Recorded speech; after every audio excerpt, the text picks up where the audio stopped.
So Sangh చేసిన ఈ వ్యాఖ్యల వల్ల మోదీ ప్రభుత్వంపై ఒత్తిడి పెరుగుతుందంటారా? ఖచ్చితంగా అదే మాట చెప్పాను మౌనిక. అదే కదండి అనేది. అనవసరంగా మోడీ ప్రభుత్వానికి ఇప్పటికే కొన్ని ప్రస్తావాలు ఎదురవుతున్నాయి. అంటే మెజారిటీ తక్కువ ఉండడం, ఆ మధ్యనే మహిళా బిల్లు డీలిమిటేషన్ కలిపి చేయడం వల్ల విమర్శలు ఎదుర్కోవడం, అది వీగిపోవడం చూసాం కదా మనం. ఇప్పుడు మళ్ళా కొత్తగా ప్రయత్నం చేస్తున్నాం. ఇప్పుడు మళ్ళీ అటు పశ్చిమ బెంగాల్లో రిజల్ట్ వల్ల మమతా బెనర్జీ పార్టీ టీఎంసీ చీలిపోవడం, ఇటుపక్క డిఎంకే ఇక్కడ ఓడిపోయి ఇక్కడ మరి కాంగ్రెస్ వ్యతిరేకంగా డిఎంకే పావులు కదపడం, ఈ విషయంలో మరి మనకు ఆమ్ ఆద్మీ పార్టీ కూడా చీలిపోవడం, వీటన్నా కొంత సానుకూల పరిణామాలు వచ్చి మహిళా బిల్లుకు లేకుంటే డీలిమిటేషన్ కు అనుకూలంగా మలుచుకునే క్రమంలో బీజేపీ ప్రయత్నం చేస్తుంటే ఇప్పుడు ఇట్లాంటి మాటల వల్ల పూర్తి స్థాయిలో ఇప్పుడు బీజేపీకి కష్టం తెచ్చినట్టే లెక్క అంటున్నాను. ఇప్పుడు బీజేపీ వాళ్ళు కక్కలేరు, మింగలేరు, ఆర్ఎస్ఎస్ ని విమర్శించలేరు, ఆర్ఎస్ఎస్ ను అప్లై చేసుకోలేరు. ఇట్లాంటి పరిస్థితి తీసుకొచ్చారు. నేను చెప్పాను కదా, మరి రెండు పార్టీల మీద ఆధారపడి బతుకుతుంది ఇప్పుడు తెలుగుదేశం, నితీష్ కుమార్ పార్టీ ఆర్జేడీ. ఈ రెండు పార్టీల అండతో బతుకుతున్న ప్రభుత్వానికి మరింత ఇరకాటంలో పెట్టడం తప్ప ఏం లేదు. అసలు ఎందుకు ఇట్లాంటి వ్యాఖ్యలు చేస్తారు, ఇట్లాంటి మాటలు ఎందుకు మాట్లాడతారు తెలియదు.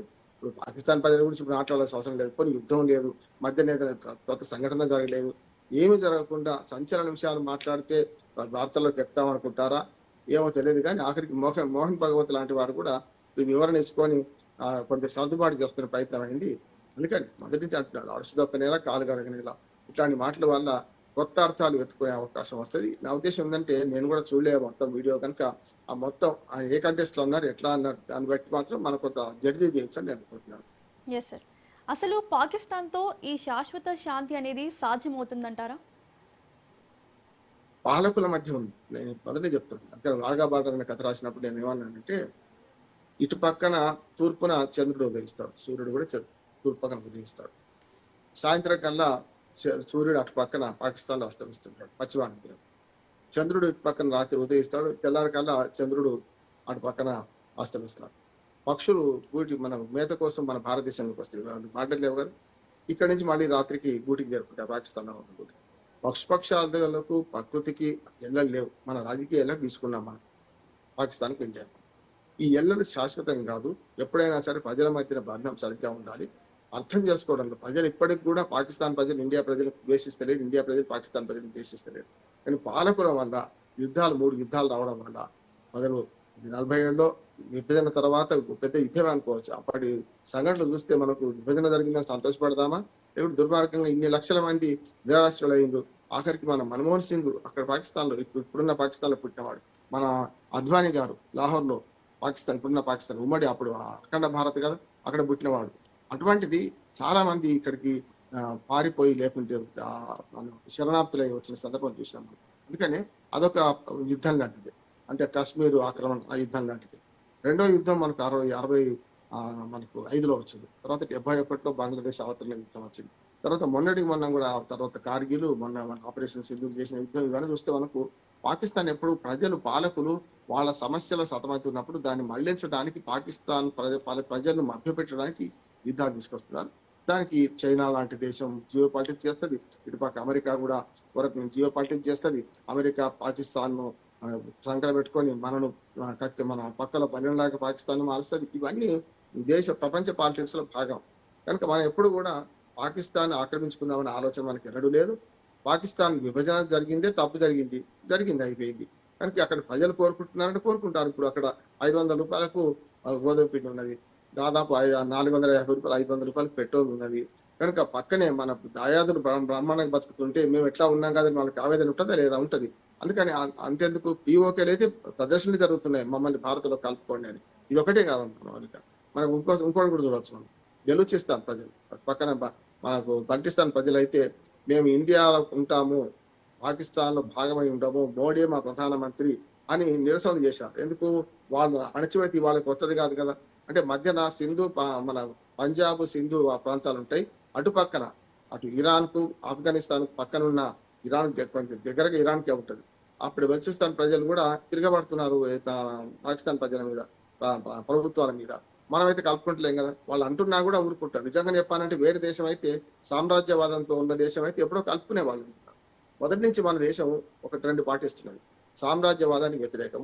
ఇంకో దేశంను మనం కలుపుకోము, మన దేశపు భాగాన్ని వేయించుకొని విడిచిపెట్టాము. అది కదా మన పద్ధతి. అంటే విదేశాంగ విధానంతో పాటు మనం ఎప్పుడు కూడా నో ఫస్ట్ యూస్, అణ్వాయుధాలు ఉన్నా కూడా మనం వాడం మొట్టమొదలు. వాళ్ళు వాడితే మనం ఏం చేయలేము. అట్లా ఇట్లాంటి సమయంలో పాటిస్తున్నాం.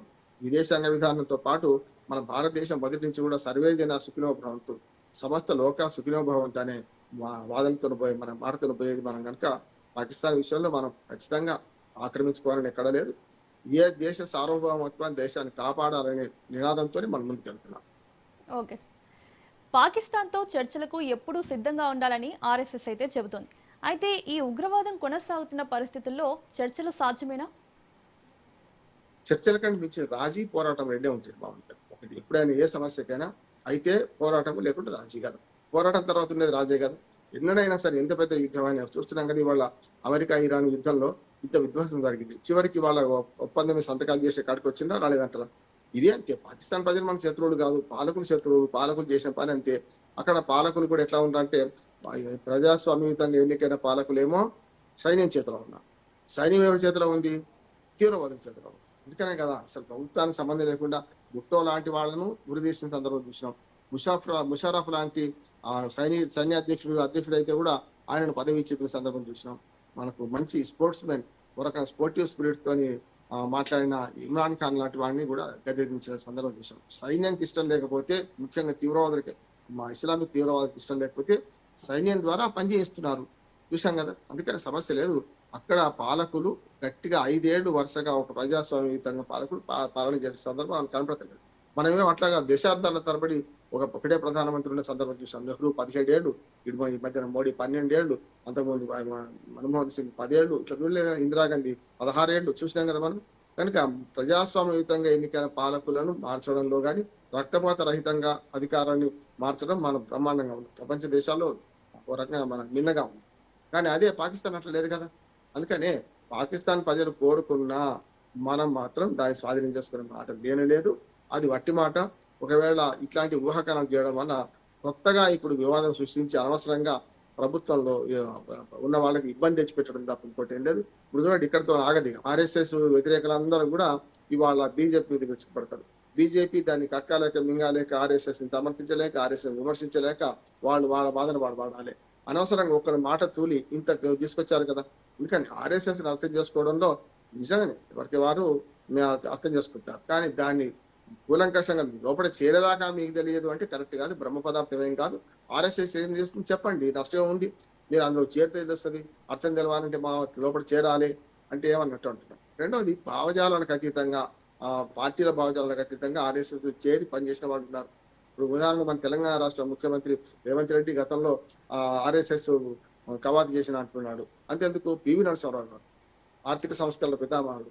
ఆయన వరంగల్లో కర్ర లాగు దొరుకుకొని ఆర్ఎస్ఎస్ కార్యక్రమంలో పాల్గొన్నాడు. కానీ కట్టర్ కాంగ్రెస్ వాది కాదు. ఎన్నడూ ఇంకొక పార్టీ వైపు చూస్తున్నాను. ఒకటే పార్టీలో ఉన్నాడు. చచ్చిపోయేదాకా కాంగ్రెస్ జెండా కప్పుకొని చనిపోయింది కదా. భారత ప్రధానికి అత్యుత్తమైన మనకు ఆర్థిక సంస్కరణ చేసిండు కదా. అటువంటి వాడిని మన ఆర్ఎస్ఎస్ లో ఉన్నాడు కదా. మరి అదే వాజ్పేయి గారు right person in wrong party అని బీజేపీలో ఉన్నారు, సరైనది కాదని కూడా విమర్శ వచ్చింది కదా. అందుకని ఆర్ఎస్ఎస్ లో చేరడం తప్పు కాదు. ఆర్ఎస్ఎస్ లో ఉంటేనే దేశభక్తులు, లేకపోతే కాదని అంతకన్నా అబద్ధం ఇంకోటి ఏం లేదు. కనుక ఆర్ఎస్ఎస్ సంస్థ, ఆ సంస్థను అర్థం చేసుకోవడంలో మనకు అవసరమైతే చూసుకుంటే, లేకపోతే లేదు. కానీ ఇవాళ కొత్తగా దానికి అర్థం చెప్పి దానికి అర్థం మళ్ళీ విపరీతార్థాలు సృష్టించి ఇది చేయడం కరెక్ట్ కాదు. ఇవాళ ఆర్ఎస్ఎస్ వ్యతిరేకులకు ఒక పూర్తి స్థాయిలో ఒక అవకాశం ఇచ్చిన మాట మాత్రం ఆ దత్తాత్రేయ హోళ మాట్లాడిన మాటలు తప్పు అంటున్నాడు. Okay sir. పాకిస్తాన్ ప్రజలను చేరువ చేసుకోవడం ద్వారా ఉగ్రవాద భావజాలాన్ని బలహీనపరచగలమా? అంటే ఇప్పుడు రెండు దేశాలు వేరు వేరు. దేశాల మధ్య శత్రుత్వం లేదు, ప్రజల మధ్య శత్రుత్వం లేదు. కేవలం పాలకుల మధ్య ఉంది. వాళ్ళు చేసే పనుల వల్ల ఉన్నది. వాళ్ళు ఎవరికి పనికి వస్తున్నారో దాన్ని బట్టి చేయాలని మనం విదేశాంగ విధానం స్పష్టంగా చెప్తున్నట్టున్నాను. ఇవాళ చైనాకు పాకిస్తాన్ అవసరం. జియో పాలిటిక్స్ లో ఆఫ్ఘనిస్తాను మన ఆక్రమిత కాశ్మీర్ ద్వారా మనకు సీపెక్ రహదారి, అంటే చైనా పాక్ రహదారిని ఏర్పాటు చేసుకొని అరేబియా మహాసముద్రంలో ఆ చైనాకు కావాల్సిన పట్టు కోసం వాళ్ళు ప్రయత్నం చేస్తున్నారు. ఇటు పక్కన బంగ్లాదేశ్ ను కూడా విచ్ఛిన్నం చేసుకుంటూ బంగ్లాదేశ్ లో పోర్టులను లేకుండా రకరకాల అప్పులు ఇచ్చి చైనా మళ్ళీ ఇటు పక్కన కూడా తన భూభాగం నుంచి మనకి ఏదైతే చికెన్ నెక్ అంటున్నాం కదా, తూర్పు వైపున పశ్చిమ బెంగాల్ రాష్ట్రం పైన ఉంటే ఆ పైన భూటాన్ లేకుండా ఆ నుంచి పైనుంచి వచ్చి మనకు బంగ్లాదేశ్ ద్వారా ఆ 22 కిలోమీటర్ల చికెన్ నెక్ భగ్నం చేసే ప్రయత్నం చైనా చేస్తుంది. అంతేందుకు అరుణాచల్ ప్రదేశ్ లో ప్రతిసారి ఊళ్ళ పేర్లు మారుస్తుంటది, బోర్డులు పెట్టిపోతుంటది. ఇదంతా చైనా పాలిటిక్స్. ఇప్పుడు ఎప్పుడైనా సరిహద్దు విషయాల్లో వస్తే ఈ మధ్యన కొంతవరకు చైనాతో మనకు సత్సంబంధాలు ఏర్పడ్డాయి. మన మానస్ సరోవర్ కూడా ఈ మధ్యన మనం మళ్ళీ యాత్రికులకు తెరవడం జరిగింది. అట్లాగే మన గల్వాన్ లోయలో జరిగిన లొల్లి తర్వాత కొంతవరకు ఉమ్మడి గస్తీ ఏర్పాటు చేసుకుందాం. ఒకరి తెరువు ఒకరు పోవద్దని చైనా మనం ఒక ఒప్పందానికి వచ్చినాం. దాని మధ్యన ఈ మధ్య ఆర్ఐసి రష్యా, ఇండియా, చైనా ఒక కూటమిగా ఏర్పడ్డ క్రమంలో కొంచెం ఘర్షణ తక్కువైంది. కానీ జియో పాలిటిక్స్ తక్కువ. అమెరికా ఇప్పుడు ఏం చేస్తుంది, భారతదేశం మంచిది అంటది, వెంటనే పాకిస్తాన్ కూడా మంచిది అంటది. కనుక జియో పాలిటిక్స్ లో చైనా ఎట్లా మనం దెబ్బతీస్తుందో, పక్క శ్రీలంక, మయన్మారు, అట్లాగే కిందికి పోతే మాల్దీవ్స్, ఇట్లా బంగ్లాదేశ్, వీటన్నిటి ద్వారా మనం ఎట్లా దెబ్బతీస్తుందో ఇవాళ అమెరికా ఇంకో రకంగా దెబ్బతీసే ప్రయత్నం చేస్తుంది. ఈ రెండింటిని తట్టుకొని నిలబడుతున్నాం కదా. అందుకనే పాకిస్తాన్ గురించి మాట్లాడేటప్పుడు మన పౌరులు కానీ ఇటువంటి సంస్థలు కానీ జాగ్రత్తగా మాట్లాడాలి. ప్రజలు కోరుకుంటే కలుపుకుంటాం అనేది మట్టి మాట, కలపమంటారు. ఒక పిఓకే పట్ల అందరికీ ఉన్నది. పిఓకే ఆనాడు ఎందుకు పెట్టినాం పక్కనే, వాళ్ళు కలుస్తా అంటే ఎందుకు ఆగలేదు, నెహ్రూ తప్పు చేసిండు అని అంటారు. ఆ పరిస్థితిలో నెహ్రూ కాలంలో మోడీ ఉన్నా ఏం చేసేటోడు అంటే మనకు తెలియదు. కనుక గతజల సేతుబంధన అవసరం లేదు. ఇప్పుడు ఏం జరుగుతుంది, ప్రస్తుతం ఇప్పుడు ఏం జరగాలి, ఏం జరుగుతుంది అనే దాన్ని బట్టి ఉంటుంది. చరిత్ర ఎప్పుడు కూడా నిన్నటి మాట చరిత్ర అవుతుంది, ఇవాటి వర్తమానం అవుతుంది, రేపు పొద్దున భవిష్యత్తు అవుతుంది. అందుకని మనకు గతం పునాదుల మీద వర్తమానంలో జీవిస్తూ, వర్తమానంలో బతుకుతూ రేపటి భవిష్యత్తు కోసం కలగానాలే ఆశ పెట్టుకోవాలి. అంతే తప్ప గతాన్ని ఎప్పటికీ మాట్లాడి గతంలో ఇది జరగకుండా ఉంటే బాగుండేది, గతంలో ఇట్లా జరిగితే బాగుంటుంది అంటే లాభం లేదు. అప్పుడు గతజల సేతుబంధనం అవుతుంది. నీళ్ళు వెళ్ళిపోయిన తర్వాత ఆనకట్ట కడితే లాభం లేదు. ఇది అంతే. ఇప్పుడు పాకిస్తాన్ గురించి మాట్లాడే విషయాల్లో చాలా జాగ్రత్తగా మాట్లాడాలి.